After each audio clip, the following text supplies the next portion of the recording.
Hello.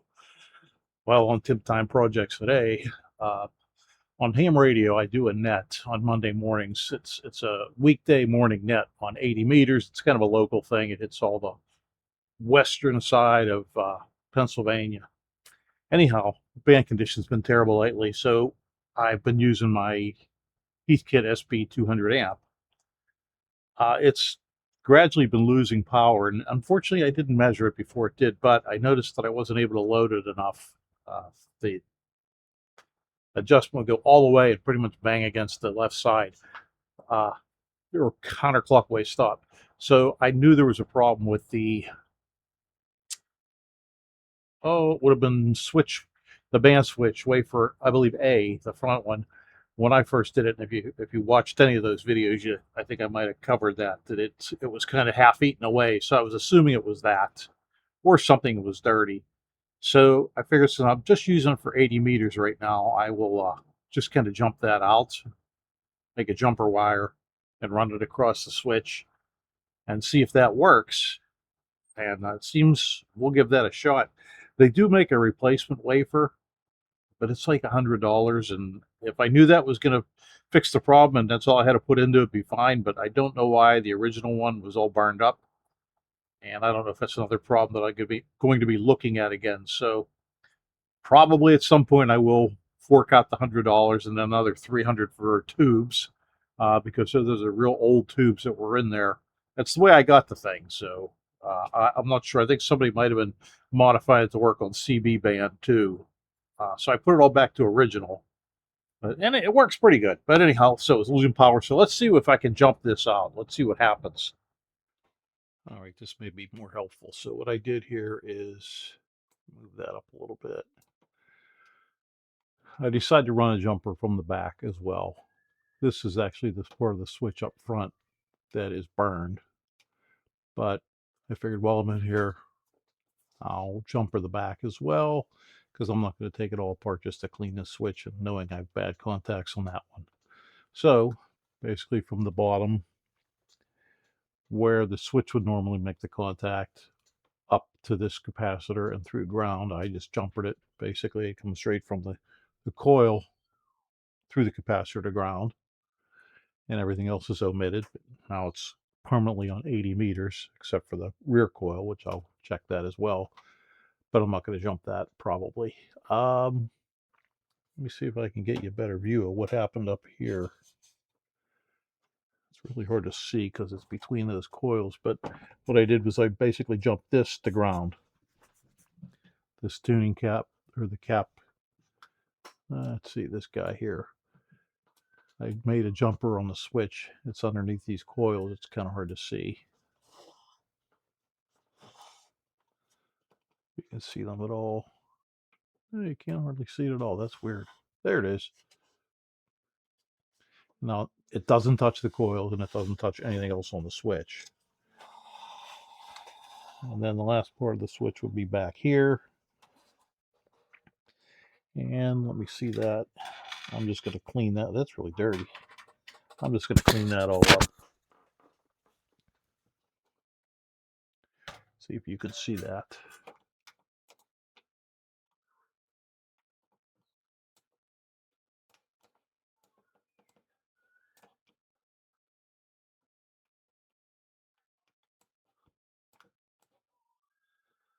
Where is it? It's right here.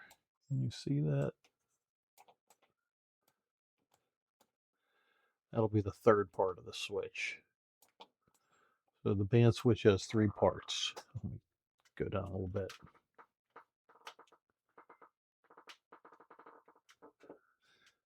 My chair is creaking. Yeah, so here's the third part of the switch. And these are the different coils right here. What are they called? The tuning coils or the output coils. But so let me just clean that switch up as well.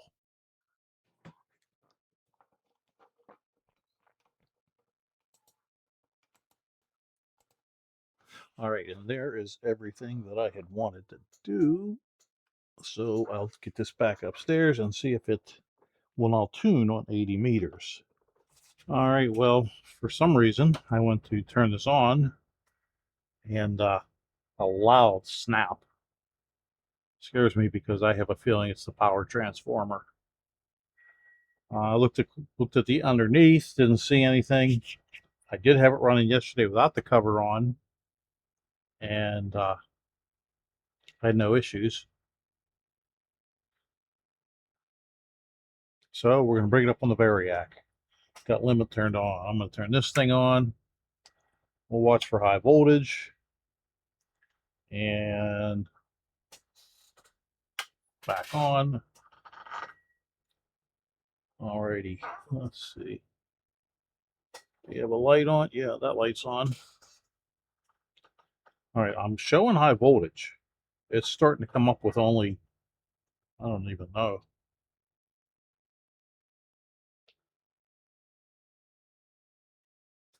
And the lights aren't on.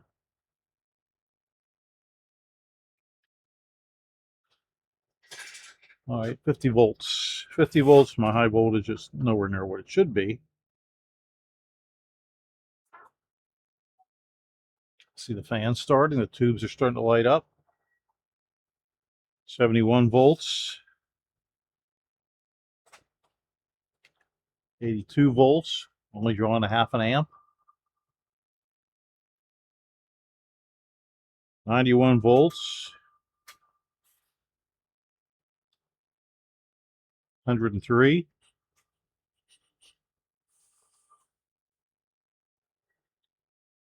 61 amps. 112 volts. 65 amps.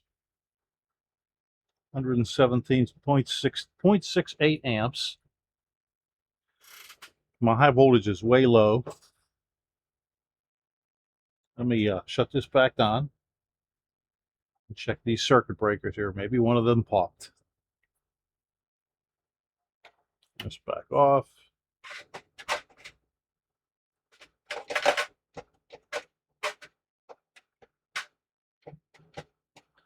I've never dealt with these before. I don't know if they have a reset. What the story is with them, so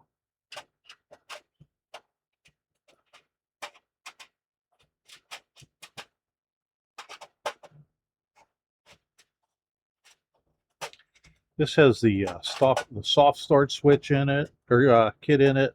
It has the key relay kit and the new, all from Harbach, the new power supply board.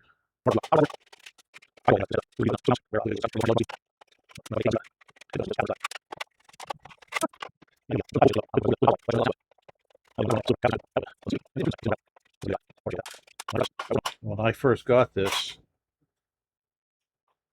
I was working on it to see if it worked. I was trying it on 10 meters, and I didn't have this cover shield on here. And it would key up, and it would not unkey until I turned the radio off. And I couldn't figure out why I was doing it. They were sitting right next to each other, but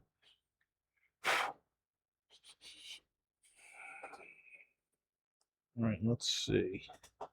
There's 100 volts, 101 volts, a little over 1 amp, and I'm showing about 2,000 volts on the high voltage side.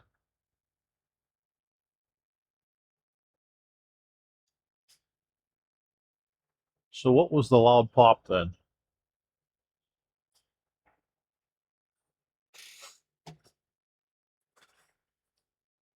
That was my test just to see if that was hot.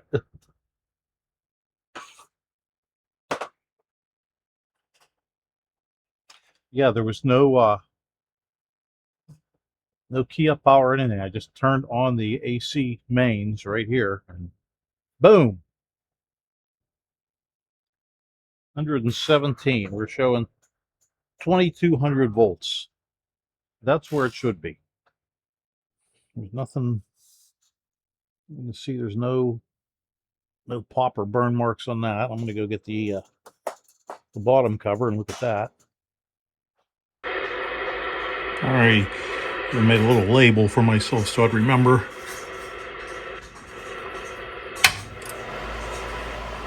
Power it on. All right, we'll give this about another minute or so to warm up the tubes. Yeah, we'll look at it on the bird, and we'll see. It's got, I think it's got a 1,000-watt slug in it, so that'll be the bottom scale and add a 0. This will be with an FM 90 watts drive.